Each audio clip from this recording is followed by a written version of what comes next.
guys, welcome back to my channel. I'm Aarti Kaushik and here we are going to discuss about carbonates compound which is there in class 10th syllabus. So let's understand it and stay tuned with me for better understanding. And if you do like my video, then please subscribe to my channel and thumbs up. And if you have any query, then write in the comment section given below. So carbon की बात कर रहे हैं हम। तो carbon एक versatile element है। Versatile element का मतलब क्या होता है? इसका मतलब होता है कि वो हर एक मैटर में, ऑलमोस्ट एवरी मैटर, वो क्या होता है? प्रेजेंट होता है। मैटर क्या होता है? एनीथिंग जो स्पेस ऑक्यूपाई करती है, जिसका अपना मास होता है, जिसका अपना वॉल्यूम होता है। Everything around us including us also a matter. तो मैटर में चाहे वो लिविंग थिंग्स है, नॉन लिविंग थिंग्स है, everywhere carbon is present. Carbon compound is present actually, इसलिए हम इसको वर्सेटाइल एलिमेंट बोलते हैं। अर्थ क्रस्ट में वैसे देखा जाए तो कार्बन बहुत कम परसेंटेज में मिलता है, 0.02%, और ये मोस्टली मिनरल्स की फॉर्म में मिलता है। ठीक है। एटमॉस्फेयर में अगर हम देखें तो ये कार्बन डाइऑक्साइड की या कार्बन मोनोऑक्साइड की फॉर्म में मिलता है। तो कार्बन डाइऑक्साइड हमें पता है 0.03% है हमारी एयर के टोटल परसेंटेज का। All living structures are carbon based. My body is carbon based, your body is carbon based, everything in my body is just a form of carbon compound. तो carbon form से large number of compounds only with hydrogen. Why? क्योंकि hydrogen की एक valency होती है, ठीक है, और वो बहुत स्मॉल साइज भी है उसका, ठीक है, और वो ज़्यादा रिएक्टिव भी होती है। इसी तरह कार्बन की वैलेंसी को वो सेटिस्फाई कर देती है, और हाइड्रोजन कार्बन के साथ बाइंड करके हाइड्रोकार्बन्स बनाती है, और इन्हीं हाइड्रोकार्बन्स को हम क्या बोलते हैं? Organic compounds. अब हम कुछ बात करते हैं कुछ करेक्टरिस्टिक्स की, किनकी? कार्बन कंपाउंड्स की। What are carbon compounds? जो कार्बन हाइड्रोजन के साथ, ऑक्सीजन के साथ, और या फिर किसी और जो भी हमारा एलिमेंट है उसके साथ बॉन्ड बना के, कैसा बॉन्ड बनाएगा? Covalent bond. कोवेलेंट बॉन्ड बना के जो भी कंपाउंड फॉर्म कर रहा है उनकी क्या करेक्टरिस्टिक्स होंगे? The covalent compounds are generally gaseous और लिक्विड। या तो वो गैस होंगे या फिर वो लिक्विड होंगे। सॉलिड बहुत कम चांसेस होते हैं कि वो सॉलिड हो। But compounds with high molecular mass. High molecular mass मतलब कि जब चेन बड़ी हो जाएगी कार्बन कंपाउंड की, जब बहुत सारे कार्बन्स अटैच हो जाएंगे और एक चेन लाइक स्ट्रक्चर फॉर्म कर देंगे, तो उस केस में जो हमारे कार्बन मोलिक्यूल्स हैं उनका मोलिकुलर मास ज़्यादा हो जाएगा, क्योंकि इसमें ज़्यादा मोलिक्यूल्स हैं। That's why they are solid. Carbon compounds are poor conductor of electricity.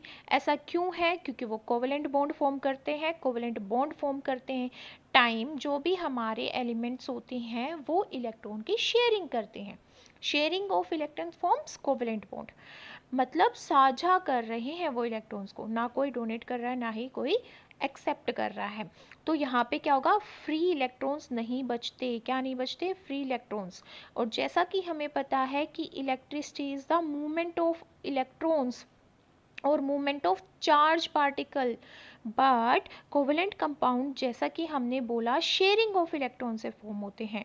तो यहाँ पे कोई भी फ्री इलेक्ट्रॉन नहीं बचेगा जिसकी वजह से इलेक्ट्रिसिटी कंडक्ट हो सके। That's why they are poor conductor of electricity.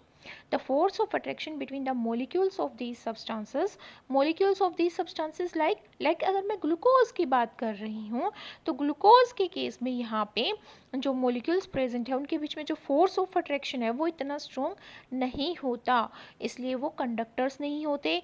Plus उनका बॉइलिंग और मेल्टिंग पॉइंट भी कम होता है। क्यों होता है? क्योंकि फोर्स ऑफ अट्रैक्शन मोलिक्यूल्स के बीच में क्या है? स्ट्रॉन्ग नहीं है, जिसकी वजह से ईजिली बॉन्ड क्या हो जाएगा? टूट जाएगा। ये ईजिली डिसोल्व हो जाते हैं ऑर्गेनिक सॉल्वेंट में, बट हमारे वाटर में ये लेस सोलेबल होते हैं। Carbon compounds form covalent bond but not the ionic compound. Why? Let's understand it. देखो, जो एटम है, कौन सा atom? Carbon atom. Carbon atom के अंदर क्या होते हैं? इलेक्ट्रॉन्स 6 होते हैं, या फिर मैं कहूँ कि कार्बन का एटॉमिक नंबर कितना होता है? एटॉमिक नंबर होता है 6। और ये एटॉमिक नंबर होता क्या है? हमारी पीरियोडिक टेबल होती है उसमें हम एलिमेंट को अरेंज करते हैं। किस बिहाफ पे अरेंज करते हैं? उनकी केमिकल और फिजिकल प्रॉपर्टी के बेसिस पे उनको अरेंज करते हैं। तो जिस सीरीज़ में हम उनको अरेंज करते जाते हैं उसकी बिहाफ पे हम उनको एटॉमिक नंबर असाइन करते हैं। जैसे कार्बन 6th पोजीशन पे आता है, इसलिए कार्बन का एटॉमिक नंबर 6 है। बट ये 6 सिर्फ उस पोजीशन की वजह से नहीं है, ये इसकी केमिकल और फिजिकल प्रॉपर्टी को भी बताता है। जैसे कि ये 6 मेरे को बताता है कि कार्बन के अंदर 6 इलेक्ट्रॉन है और 6 ही क्या है? Proton. Proton positive charge carry करते हैं। दोनों पे 1.6 इंटू 10⁻⁻19 कॉलम चार्ज होता है, बट इलेक्ट्रॉन पे माइनस होता है और प्रोटॉन पे पॉजिटिव होता है। अब जब हम एटॉमिक नंबर की बात कर रहे हैं तो ये हमें क्या और बताएगा? ये हमें बताएगा वैलेंसी ऑफ एन एलिमेंट। क्या होती है वैलेंसी? देखो, जब कार्बन की इलेक्ट्रॉनिक कॉन्फ़िगरेशन को मैं ड्रॉ करूँगी, कैसे ड्रॉ करूँगी? ऐसे, एक होता है न्यूक्लियस। न्यूक्लियस मेरा कार्बन का न्यूक्लियस है और न्यूक्लियस के अंदर होते हैं प्रोटॉन और न्यूट्रॉन। प्रोटॉन के ऊपर पॉजिटिव चार्ज, न्यूट्रॉन के ऊपर neutral charge, means zero charge. अब पहली सेल जो होती है उसको हम के बोलते हैं, के सेल। फिर एल बोलते हैं, फिर होती है हमारी एम, देन आती है हमारी एन, और इनमें हम इलेक्ट्रॉन फिल करते हैं। पहली में 2 होते हैं, दूसरी में 8, तीसरी में 8, फिर 18, फिर 18, फिर 32, फिर 32, इस तरह से इलेक्ट्रॉन फिल करते हैं। तो अब मैं कार्बन का केस देखूं तो कार्बन का एटॉमिक नंबर कितना है? 6 है। तो फर्स्ट शेल में कितने आ गए? 2 इलेक्ट्रॉन्स। कितने बचे? आउट ऑफ 6 4 बचे। 1 2 3 4, तो 4 मैंने यहाँ पे फिल कर दिए। ठीक है, अब कितने बचे? 0। ठीक है, बट मैंने क्या बोला था कि जो सेकंड सेल होती है, सेकंड सेल ये थी, sorry, 1 2 3 4, not this one is the third cell. तो यहाँ पे 8 इलेक्ट्रॉन मैक्सिमम फिल हो सकते थे। मतलब इस सेल को पूरा करने के लिए कार्बन को कितने और इलेक्ट्रॉन चाहिए? 4 और चाहिए। बट कार्बन के पास तो नहीं है, ना तो वो दे सकता 4 इलेक्ट्रॉन, ना वो ले सकता। क्यों नहीं ले सकता और क्यों नहीं दे सकता? देखो, मैंने यहाँ पे एटॉमिक नंबर के केस में बात की कि 6 है, इसका मतलब है कि उस पर नेगेटिव चार्ज भी 6 और पॉजिटिव चार्ज भी 6। ठीक है, मतलब नंबर ऑफ इलेक्ट्रॉन भी 6 और प्रोटॉन भी 6। चार्ज तो हम कैसे कैलकुलेट करेंगे? 6 को मल्टीप्लाई करेंगे 4 से। ठीक है, बट चार्ज तो हमारा अलग हो जाएगा, बट यहाँ पे नंबर ऑफ इलेक्ट्रॉन भी उतने ही है, नंबर ऑफ प्रोटॉन भी उतने ही है। बट अगर मैं यहाँ पे इलेक्ट्रॉन 4 और ऐड कर दूँ तो ये पॉजिटिव चार्ज तो 6 ही रहे हैं ना, 6 ही प्रोटॉन है, बट यहाँ पे इलेक्ट्रॉन क्या हो जाएंगे? 10, जिसकी वजह से ये एटम डिस्टेबल हो जाएगा, स्टेबिलिटी इसकी खराब हो जाएगी, इम्बैलेंस हो जाएगी। तो इस वजह से ना तो ये ले सकता 4, ना ये दे सकता 4। इसकी वजह से इसका क्या है? स्टेबिलिटी गड़बड़ा जाएगी और हाई एनर्जी भी लगेगी इतने इलेक्ट्रॉन्स देने में भी और लेने में भी। इसीलिए जो एटॉमिक कॉन्फ़िगरेशन, या फिर हम बोलें कि जितने इलेक्ट्रॉन कोई भी एलिमेंट डोनेट कर रहा है या ले रहा है अपने ऑक्टेट को फुल करने के लिए, अपने आप को स्टेबल बनाने के लिए, वो उसकी क्या होती है? वैलेंसी होती है। और वैलेंसी डिसाइड करती है कि कोई एलिमेंट आयनिक बॉन्ड फॉर्म करेगा या फिर वो कोवलेंट बॉन्ड फॉर्म करेगा।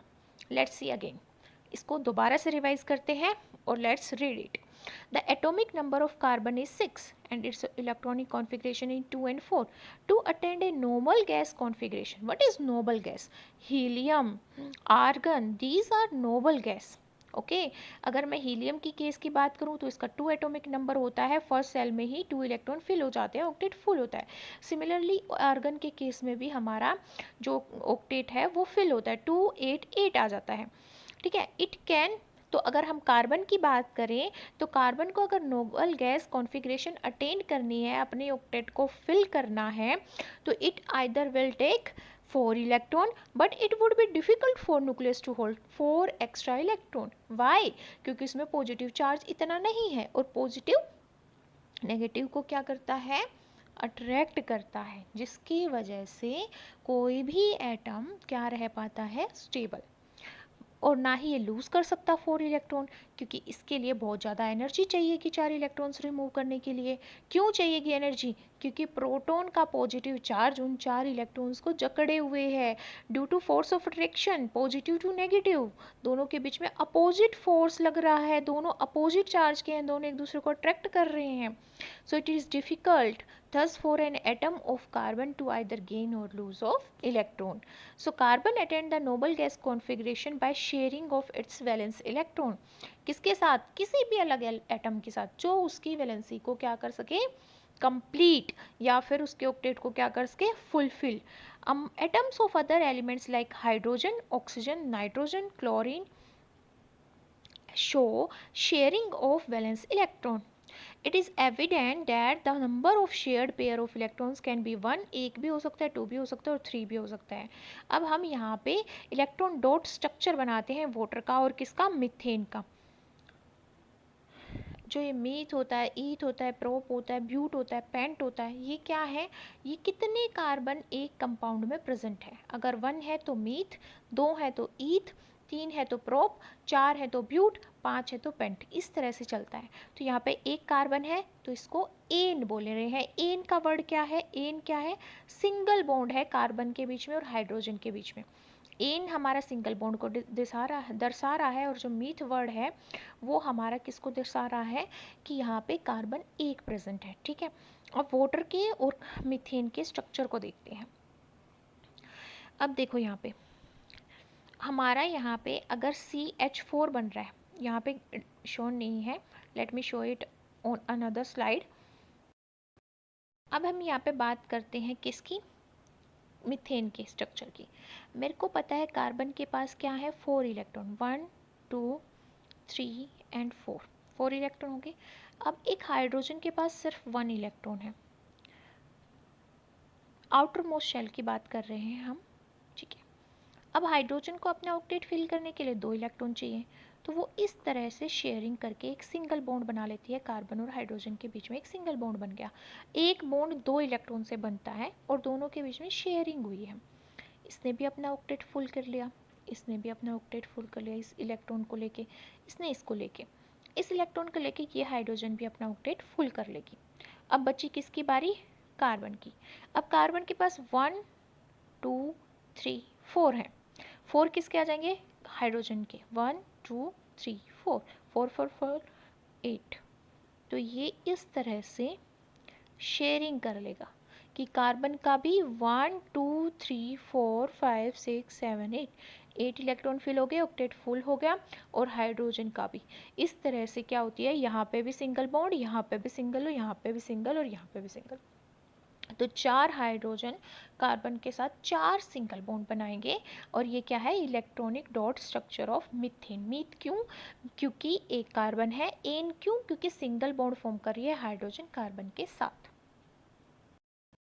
अगर मेरे को वाटर का यहाँ पे ड्रॉ करना हो तो मेरे पास पता है मेरे को कि यहाँ पे 1 2 3 4 5 6 6 होते हैं हमारी किसके अंदर, ऑक्सीजन के आउटर मोस्ट सेल में. हाइड्रोजन की में 1 होते हैं. ठीक है. हाइड्रोजन को तो चाहिए 1, तो ये 1 शेयर कर लेगी, ये 1 शेयर कर लेगी. ऑक्सीजन को सिर्फ 2 ही चाहिए क्या करने के लिए, अपने ऑक्टेट को फुलफिल करने के लिए, तो इस तरह से बॉन्ड बनाएगी. 1 2 3 4 5 6 7 8 उसके फुल हो जाएंगे. तो ये इलेक्ट्रॉनिक डॉट स्ट्रक्चर होगा वाटर का. अब देखो, bond formed by sharing of electron pair between 2 atoms is called covalent bond. इसको हम क्या बोल रहे हैं, covalent bond. Covalent bond sharing of electron से फॉर्म होता है अगर दो इलेक्ट्रॉन मिलके एक बॉन्ड फॉर्म करते हैं. ठीक है. Covalently bonded molecule have low melting and boiling point because of comparatively weaker intermolecular forces. Sharing हो रही है, देना लेना नहीं चल रहा, इसलिए यहाँ पे फोर्स ऑफ अट्रैक्शन लो होता है. तो जैसे ही हम इसको मेल्ट करेंगे, बॉयल करेंगे तो बॉन्ड टूट जाएगा. These molecules are generally poor conductor of electricity. क्यों, क्योंकि कोई भी फ्री पार्टिकल्स, फ्री इलेक्ट्रॉन्स यहाँ पे नहीं रहता. इसीलिए पार्टिकल क्या होते हैं, इलेक्ट्रॉन्स, प्रोटॉन और न्यूट्रॉन्स. अब यहाँ पे हाइड्रोजन के बीच में देखते हैं. हाइड्रोजन के पास भी एक है, हाइड्रोजन के पास भी एक है, दोनों शेयरिंग करके अपने ऑक्टेट को फिल कर रहे हैं. ऐसे ही ऑक्सीजन भी 2 इलेक्ट्रॉन को शेयर करके अपने 8 इलेक्ट्रॉन बना रही है आउटर मोस्ट सेल में. यहाँ पे नाइट्रोजन की बात करते हैं तो 3 5 5 होते हैं. नाइट्रोजन का 7 एटॉमिक नंबर होता है. 2 और 5 फिल हो जाएंगे. फर्स्ट सेल में 2 इलेक्ट्रॉन, सेकेंड में 5. तो ये अपने 3 इलेक्ट्रॉन इसके साथ शेयर कर लेगी और ये अपने 3 इलेक्ट्रॉन इसके साथ शेयर कर लेगी, दोनों के 8 फुल हो जाएंगे, ऑक्टेट फिल हो जाएगा और इस तरह से वो कोवलेंट बॉन्ड फॉर्म करेंगी. So I think covalent bond is clear to you. Next, we will discuss in my upcoming video. So stay tuned with me and thank you so much for watching my video.